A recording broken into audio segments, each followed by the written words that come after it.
All right, welcome to The Explainer. Today, we're getting into a really critical shift in luxury hospitality.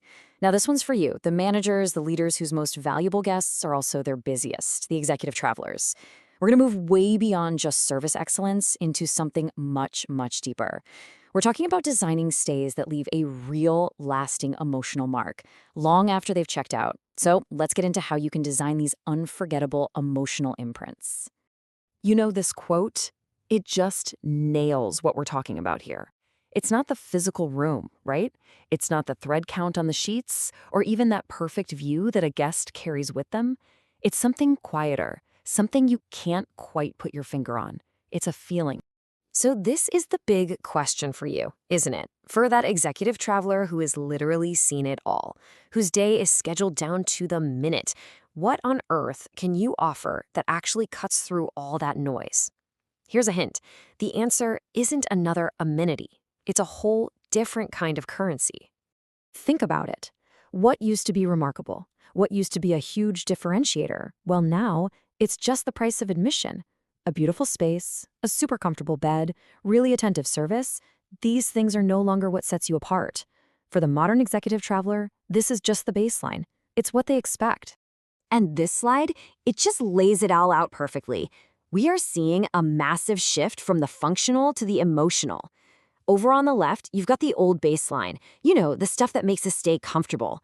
But on the right, that's where the magic is.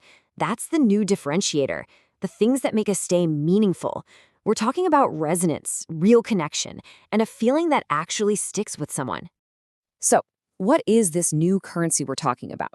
The source material calls it the return of feeling. And it's not just a catchphrase, it's a real paradigm shift.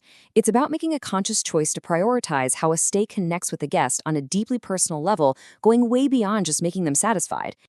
Now, here's what's so powerful about this idea. For a guest whose entire life is built around speed and efficiency, the value of their stay isn't measured in how fast check-in was. It's measured in the quality of the feeling they get to take away with them. That feeling, that emotion, that's the real return on investment when it comes to loyalty. And this is a fundamental truth about how our brains work, and we need to build everything on this. Look, if you ask a guest about a really memorable stay a few months down the line, they're not going to rattle off your amenity list. They'll remember little fragments of sensations, a certain kind of light, maybe a distinct scent, or just the way time itself seemed to slow down. So what's the takeaway? We have to start designing for sensation. Okay, so how do we actually do this? How do we make this actionable? Well, our framework is built on 3 core pillars of emotional design. First up, the human element. That's all about how we interact. Second, the environmental element, the physical space itself. And third, the philosophical element, which is our whole approach to a guest's most precious resource, their time. Let's kick things off with the human element, intuitive interpretation. This is where your team stops being just service providers and becomes, well, more like supporters of the guest's own story. It means you've got to ditch the rigid script and really empower your staff to read the guest in real time. Are they in a rush? Are they trying to disconnect? The service you provide needs to flow from that understanding. Okay, so how do you put this into practice? It's a 3-step dance, really. First, you've got to train your staff to read the guest's unique rhythm. Second, you have to empower them to make these tiny, subtle adjustments. Maybe it's a later breakfast, a quieter table, without even needing to ask. And third, and this is key, the goal is to create moments that feel discovered by the guest, not performed for them. That little unexpected moment, that's where the real, authentic connection sparks to life. All right, let's move on to pillar number 2. Designing for sensory memory. This is all about the environment itself. The physical space has to do more than just look good. It has to create these sensory anchors that literally hook themselves into a guest's memory. These are those little fragments they'll remember months and months later. Let's think about sight for a second. And I don't just mean turning on the lights. We're talking about light that has a real character to it. That soft glow of a late afternoon, or spaces that reveal themselves slowly, making you curious rather than just declaring everything all at once. And then there's touch. In a world where we're constantly swiping on glass, real texture, it's grounding. It's the coolness of local stone under your feet, the grain of real wood on a table, or that absolutely unforgettable feeling of linen that's been warmed by the actual sun. These textures connect your guests to the reality of where they are. And let's not forget sound. True luxury is so often about what you don't hear. It's meaningful silence. It's music that sets a mood without yelling for your attention. It's the ambient sound of people truly relaxing. Like when you hear that gentle clink of cutlery that's kind of softened because people are deep in conversation, that's when you know the space is working its magic. And that brings us to our third pillar, which, honestly, it might be the most powerful one of all. We're talking about time.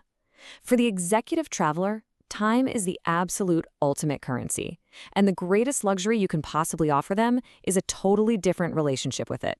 The source material has this fantastic term for it: permission to linger. Now, this isn't about slow or inefficient service. It's the exact opposite. It's about creating a space where a guest feels deep down that it is absolutely okay to just be still, to pause, to do nothing at all without feeling that pressure to hurry up and move on to the next thing. And really, this is the whole game right here. Your most demanding guests, they don't need more efficiency. Their lives are already optimized down to the second. What they crave, what is truly vanishingly rare, is stillness. It's the chance to exist in a rhythm that actively resists urgency. That feeling of stillness, that is the single rarest, most valuable thing you can offer them, period. So, you see, when you bring all three of these pillars together, that intuitive interpretation, the sensory design, and the permission to linger, you're not just giving someone a good stay anymore. You're actually starting to create what we're calling a lasting personal imprint. So let's break down that difference because it's huge. A well-executed stay, it's functional. People remember it as good, and it basically ends the moment they check out. But a meaningful imprint, that's deeply personal. It's not remembered as good, it's remembered as yours. It's a feeling that gets carried away quietly, and it becomes a quiet part of their story. So what does this all mean for you? Well, your whole job description kind of shifts. You stop being just a manager of logistics. You become a guardian of the invisible. Your mission, should you choose to accept it, is to protect the feeling. And that means resisting that urge to over-explain every little detail or over-curate every single moment. It's about letting the natural soul of your location and those authentic moments speak for themselves. And so I want to leave you with one final, pretty big question. As you think about your strategy moving forward, this is the most important thing you can ask yourself. Is my primary business building and managing hotels, or is it protecting and nurturing a feeling?